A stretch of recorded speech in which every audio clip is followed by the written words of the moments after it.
Does the outcome of the UK election matter to you in the context of Brexit negotiations? I think it's really difficult to tell if the outcome of the election really will affect the Brexit negotiation. No matter the outcome of the election, the Prime Minister will deliver on the referendum that the UK had. And even though I regret the result, I think we all have to accept the result. So, of course, the negotiations will continue.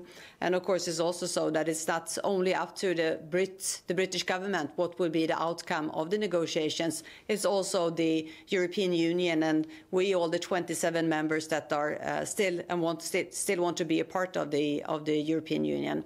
But, of course, no matter what the government will look like after the elections, I really hope that we can have constructive negotiations, because I think that would be the best for both parties.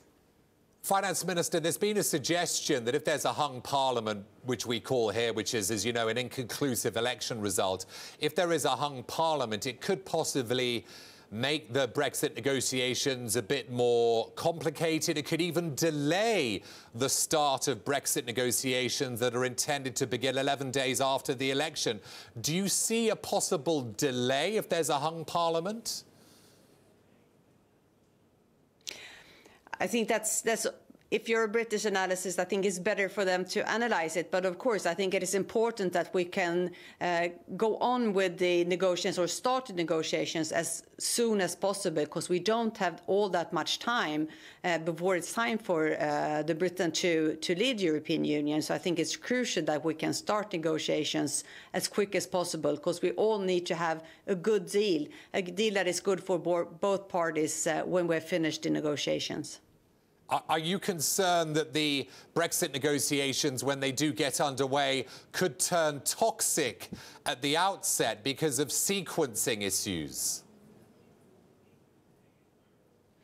Well, I think there are lots of issues that could turn out toxic. And as in all divorces, there are lots of feelings. But also as in divorces, it's important that we all act as grown-ups, as the grown-ups as we are, because it is in the interest of both the UK and the European Union that we can have a good deal also after the UK has decided to leave the European Union. So we need lots of grown-ups in the room.